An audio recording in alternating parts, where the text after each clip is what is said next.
La Colombie-Britannique, pour moi, c'est un peu un lieu mythique.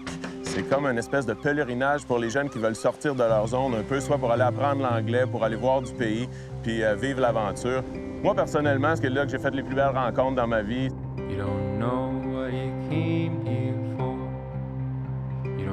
Pour un pêcheur comme moi, il n'y a pas meilleur moyen d'explorer la Colombie-Britannique qu'avec mon ami Frank. C'est le gars qui connaît le plus les lieux, puis c'est tout un pêcheur. C'est un des gars que j'aime le plus pêcher dans la vie à cause de son attitude positive, de ses connaissances, puis de son amour de la pêche.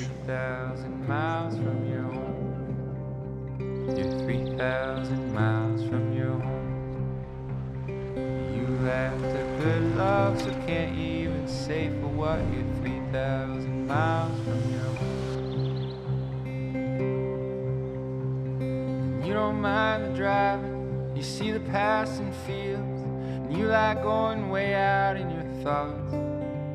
Frank, c'est mon meilleur partner de pêche. C'est celui qui m'a montré à pêcher à deux mains pour la première fois. Il a une énergie, ce gars-là. Il est toujours positif. Il est toujours convaincu qu'on va prendre du saumon. Puis, il se fatigue jamais.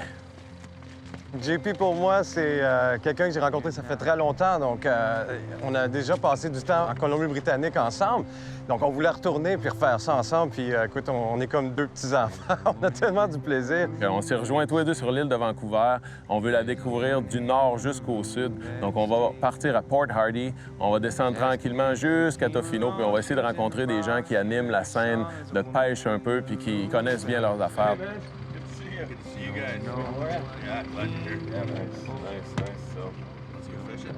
Port Hardy, c'est un endroit un peu plus reculé, je dirais, sur l'île de Vancouver, au nord. Donc, c'est une petite ville, des gens très simples, basés sur la coupe de bois dans le passé, puis la pêche commerciale, je dirais, maintenant. Le tourisme a commencé, je dirais, depuis les 20 dernières années, puis Port Hardy a explosé depuis avec la pêche, je dirais, plus sportive que commerciale.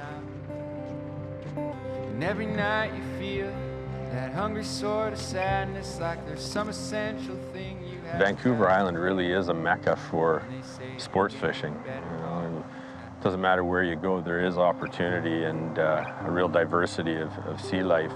I think the part about guiding that I appreciate the most is the opportunity to meet people from all over the place. And I mean, everybody's got a different story to tell. And I learn about the fishing experiences they've had in the past and from where they come from, but also, you know, being able to share with them the experiences that we have here. You thought you'd be satisfied by now.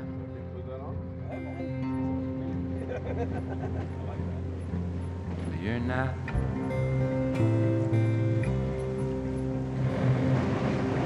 Ici, c'est bien important de pêcher au bon timing pour la marée. Fait que là, on va se dépêcher. Mike, il dit là, c'est le temps d'y aller là. Fait que là, il a mis les gaz, puis on s'en va direct au spot. You shut the door and get in bed. She lies her head against your chest. You're home in the dead of the night.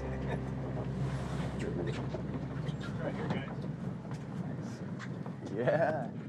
Quand on est sorti avec Mike, on a vu que les conditions n'étaient pas faciles. On s'entend, on avait des vents, ce qu'on appelle en anglais gale force, donc c'est des vents de 25 nœuds, 35 nœuds, des grosses vagues. Donc il fallait trouver des endroits protégés pour aller essayer de pêcher notre saumon. It looks ridiculous, but By the way, it just creates water, it breaks the water. I think it's just the color. The other thing I've caught on that is sockeye. So right now we're late season conditions. A lot of the fish have staged and are getting ready to head up the streams to spawn. We just had a couple days of really strong rain, which is, for the most part, kind of turned the fish off feeding and I think focused their thoughts more on heading up the rivers to spawn. But we're going to go give it a go today and see what we can find and enjoy the scenery, see what kind of marine wildlife we can find and make a day out of it. Give her, my man. Sure enough. What? Flick it off the side like we did.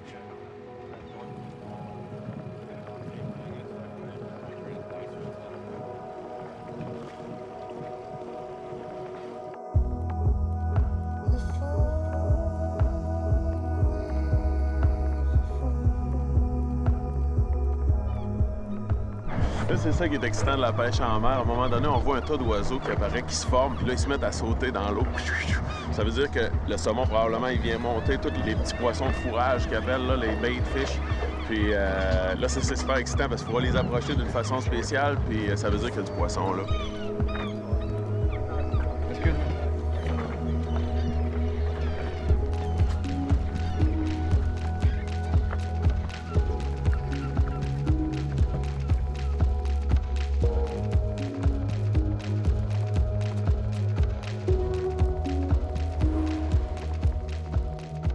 On avait de la misère à prendre du saumon en surface, puis là, notre guide Mike nous a expliqué qu'ici, on pouvait prendre du rockfish qu'il appelle. Ça a pris 2 lancers, on l'a eu sur la ligne tout de suite. C'est pas un énorme, mais ça a l'air qu'il peut venir 4-5 fois plus gros que ça.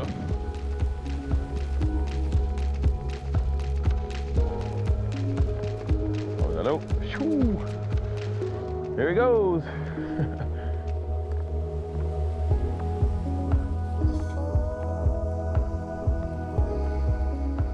On est arrivé dans un coin où on allait essayer de prendre du saumon. On a vu une grosse colonie de lions de mer. J'avais jamais réalisé à quel point ça pouvait être immense, ces animaux-là. Puis ils étaient tellement cool, ils étaient tellement relax sur leurs roches au soleil. Ils n'avaient pas l'air effrayés du tout. On peut voir que c'est des animaux qui vivent assez en paix dans la région.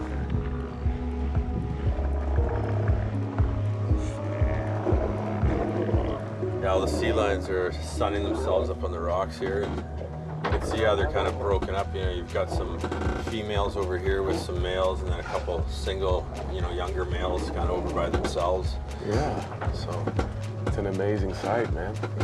Très belle journée quand même avec Mike. On a vu toutes sortes de beaux trucs. C'est vraiment encore ce que j'appelle mon coup de grandeur. J'en prends, j'essaie d'en rentrer le plus que je peux parce qu'on se sent tellement chanceux d'être capable de faire des trucs comme ça. C'est pas tout le monde qui est capable.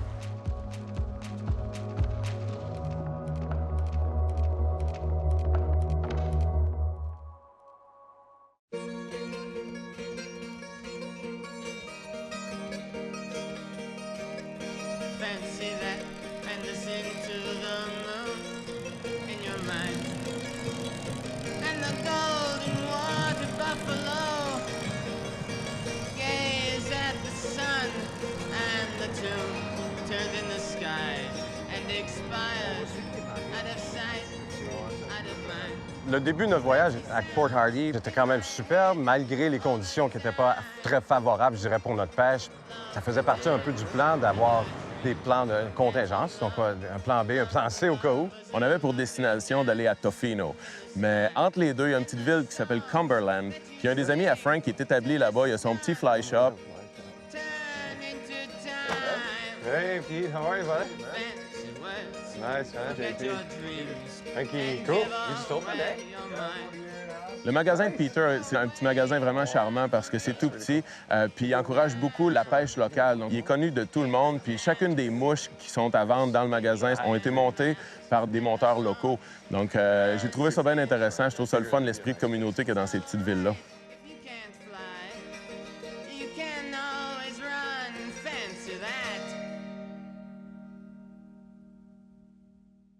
I opened the shop almost 2 years ago was the one we started, and I've been thinking about it for a while just because there was a lack of quality fly shops in town. One of the things we do is we try to buy as much local as we can, and that's going to get more and more fine-tuned over time. You know, I want to bring the community together through the sport of fly fishing, just like when you're in school, there's sorts of clubs and everything like that you can use, but when it comes to like fly fishing and stuff like this, there's not a lot of avenues for kids especially. I have a passion for people and passion for youth and just bringing people together through the sport of fly fishing. So that was kind of the whole idea with the shop. C'est un bon coin de l'île que j'avais pas passé beaucoup de temps, donc j'étais content de pouvoir voir ça. Puis il nous a fait un peu goûter à son train de vie quotidien là-bas. Bien sûr, prendre une petite bière avec lui le soir, échanger des trucs. Le lendemain matin, on a sorti sa rivière. It's a remote place, it's a quiet place, and the old saying, it's kind of like island life. A little bit more slow paced than the mainland and the hustle and bustle, so. We have quite a few different rivers, like I don't know a number because there's so many rivers and streams and lakes and ocean, like it's just such a plentiful place to fish. I can ride my bike from right here, 10 minutes later we're in the forest, another 10-minute pedal, we're at the river. It's a pretty special place in that regard.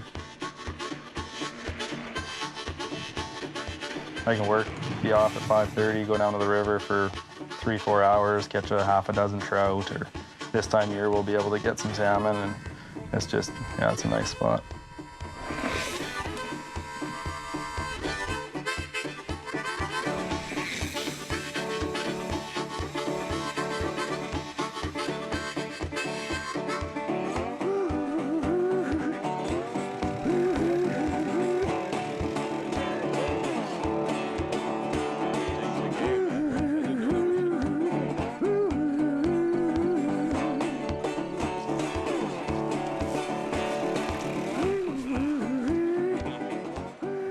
L'endroit où Pete nous a emmenés, il y avait beaucoup de saumon. On pouvait les voir, puis il y avait de l'action, donc on avait vraiment hâte.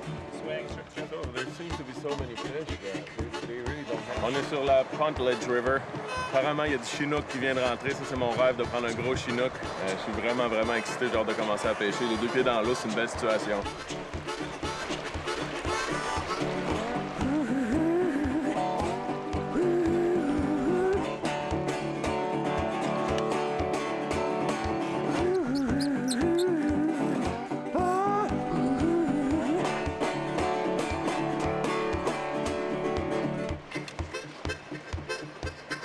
On pêche beaucoup avec, je dirais, beaucoup de grosses mouches, surtout pour le saumon. Donc, il faut se souvenir qu'au BC, n'importe où sur nos rivières, on pêche sans ardillon. Donc, ça rend un peu la chose un peu plus difficile de garder un poisson sur la ligne.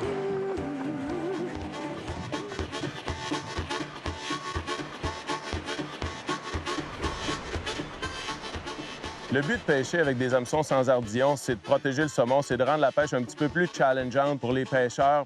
Donc, pour faciliter puis donner une chance au saumon, l'hameçon, on aime mieux qu'il soit facile à retirer. Puis, si jamais le saumon, ça donne à gagner son combat, bien, tant mieux pour lui.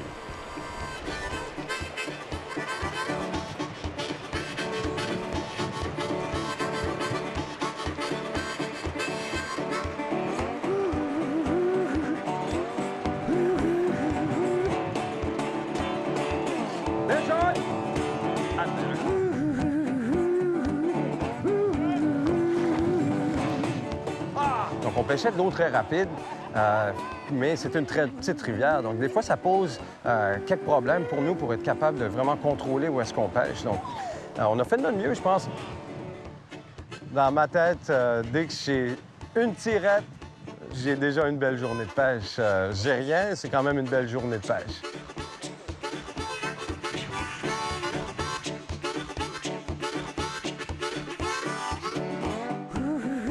Je travaille fort!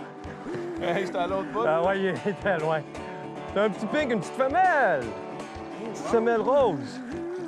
C'est le fun? Yeah! Oh là, la belle! Nice. C'est un beau poisson pareil, hein? Ils sont beaux pareil. C'est un peu l'équivalent de nos grilles, si tu veux, au Québec. Le pink, c'est jamais bien plus gros que 8 nollies. Yeah, bye bye. Oh, nice. Good shape. Hey! Yeah! On a fini par en prendre. Ouais, c'est à ton tour, mon Dieu. C'est bien moins facile que je le pensais. Oui.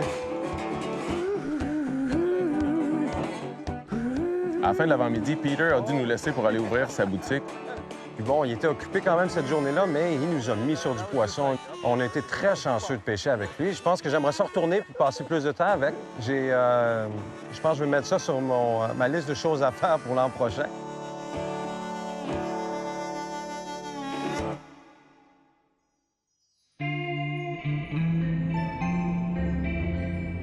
On s'était donné que pour destination finale Tofino. Ça, Tofino, c'est un endroit vraiment spécial pour moi. J'ai eu beaucoup de bons temps là. J'ai des souvenirs incroyables quand j'étais plus jeune. Right on! Tu vois, on s'en va à Tofino! JP voulait venir pêcher avec moi à Tofino, puis il avait hâte de venir, tout ça. Puis je me suis dit, il va avoir du plaisir. Il a déjà vu Tofino, puis maintenant, il va pouvoir le voir sous un angle un peu différent, qui est le côté pêche, la chose. C'est sûr que c'est encore la même chose. On est basé sur les conditions. Il faut aller avec ce qu'on a. Ah, j'ai des bons souvenirs de Tofino. Mon Dieu, je pense que c'est la première fois que je suis allé, c'est en 99. J'avais peut-être 19 ans. Ah ouais? J'avais aucune idée de ce que je faisais. Moi, quand je suis allé, j'en revenais pas de voir à quel point les gens sont colorés. Ils sont comme tous particuliers un peu. Ils ont décidé de leur lifestyle. Puis moi, c'est ce que je retiens de cette place-là. Puis c'est ce qui me donne le goût d'y retourner le plus.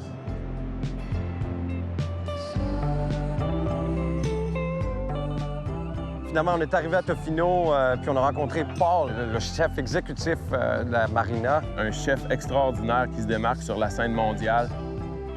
C'est un chef qui comprend très bien l'idée du terroir.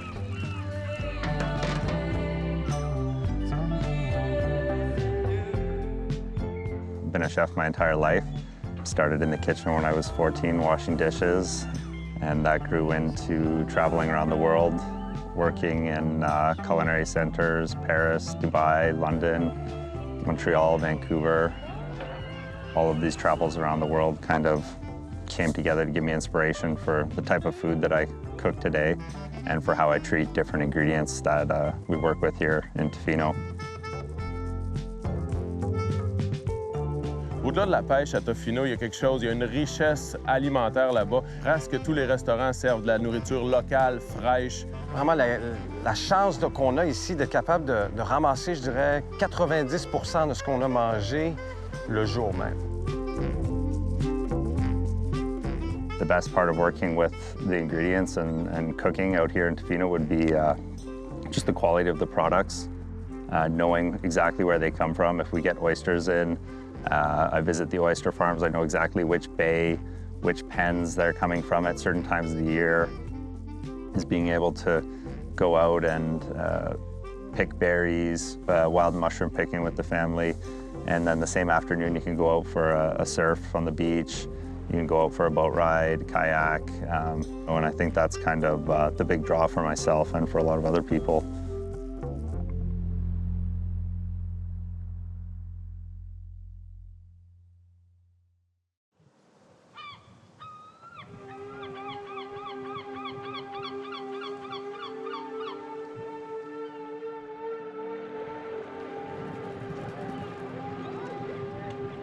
On a eu la chance d'aller pêcher avec Loki à Tofino. C'est un très bon guide aussi, il connaît son affaire.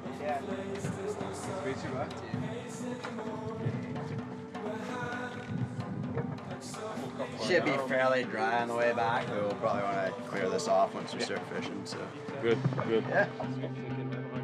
One of the nice things about Tofino is that you're relatively close to Vancouver and Victoria, but you're in a real remote situation out here. Some interesting areas to fish, sort of back in the islands of Clayoquot Sound, the protected areas. We also spend quite a bit of our time offshore, up in the mountains and the rivers and the streams. Wintertime surfing's good, and yeah, it's not a bad spot to call home.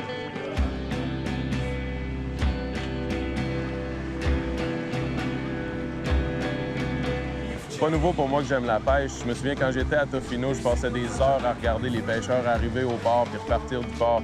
Puis je les enviais énormément. J'étais juste dans une situation où j'avais pas vraiment les moyens d'y aller. Mais je me suis promis qu'un jour je pêcherais Tofino, puis je suis vraiment content de l'avoir fait.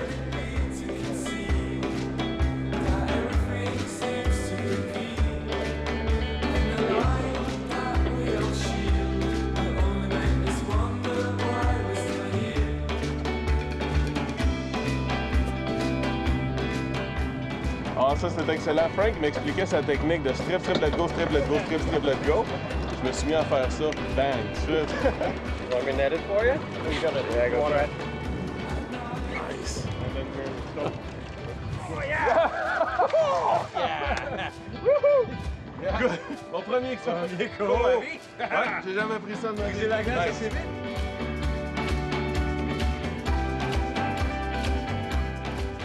Ah, super de beau saumon. J'étais tellement content que JP en attrape un parce que, bon, j'en ai pris des centaines. C'est pas grave pour moi, juste là, je suis content. Tu sais, c'est juste être là, voir JP, son gros sourire, tu sais, c'est super trippant.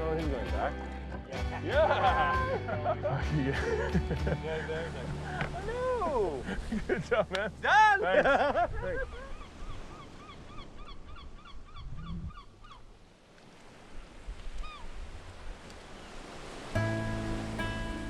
The most unique about Tofino is that you have all of these amazing elements, the ocean, the mountains, the forest.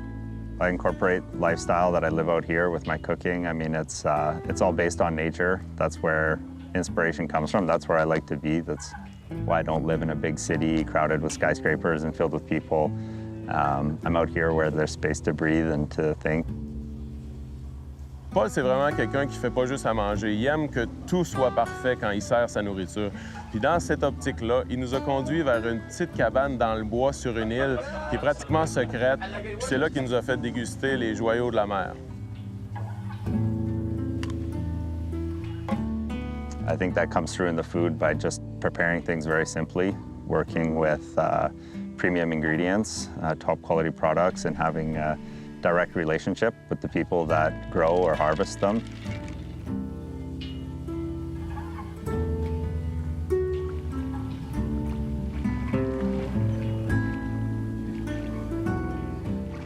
Pendant que Paul nous faisait à manger, il y a un gars en wetsuit qui est arrivé au travers de la porte avec quelque chose dans ses mains, puis un grand sourire. Il nous a dit « Hey, je vous ai ramassé des belles grosses pétoncles. » Fresh from the ocean. Thank you, man. We'll do a little trade some scallops for a cold pint here. Oh, you're a gentleman. Thank you. Thank you, sir. Fish to your house. Hey, On est un petit break de la pêche. Paul, il nous a amenés ici avec des crabes puis tout plein d'affaires de la mer. Puis là, on a rencontré Stino, puis il nous a amené des pétoncles. Fait que là, on va se faire tout un snack. These are really cool. So now I'm just living on my boat and just a young man looking for love. You know? C'est une vraie motivation, ce gars-là. Ça me donne envie de grandir, de vieillir de cette manière-là, de presque tout laisser tomber, puis d'aller m'asseoir sur mon bateau, puis d'avoir la paix. On s'est rendu compte que c'est quelqu'un qui dégage énormément de positivisme. C'est un homme heureux, puis c'est un homme très coloré. Everybody that lives in a hustle and bustle, fast, go, go, go world should explore being out in the wilderness, you know?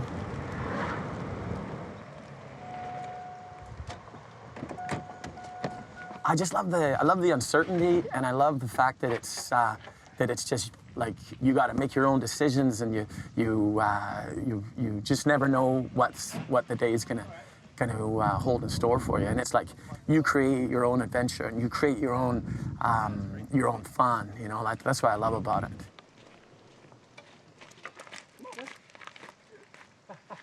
You very rarely strike up a conversation with someone just out of the blue in the city, but out here, you know, you see someone on a paddleboard or you see someone fishing and you see someone cleaning a salmon at the dock. It just makes you far more sociable. It strips away that closed-minded attitude that we develop in the city.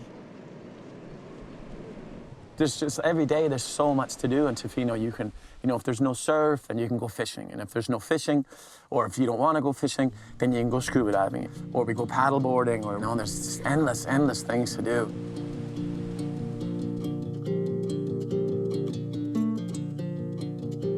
And it's a fantastic place for, like, it's an instant adventure here, you know? You just jump in your boat, go an hour up the coast, and you're just in this fantastic spot where anything can happen, you know?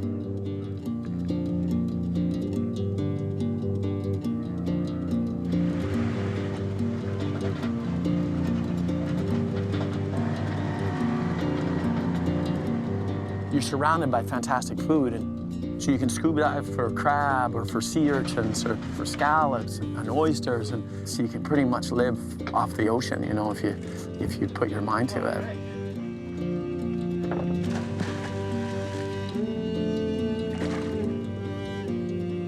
But yeah, I just think it's something that's in our DNA that we love to the feeling of, you know, having a fresh fish or a crab or, you know, some shells in your hand that you picked, you know.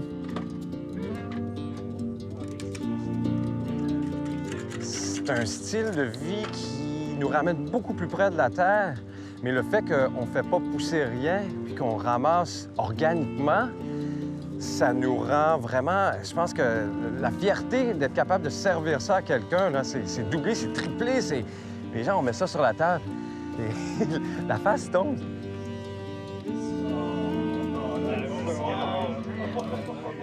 The ability to forage for your own food is to give it away to people, you know? That, again, is something that we just get away from when you're in the city. You don't really think about sharing food with people. So it's rechargeable. And you just... Oh, man. Yeah, I'm in. Oh, yeah.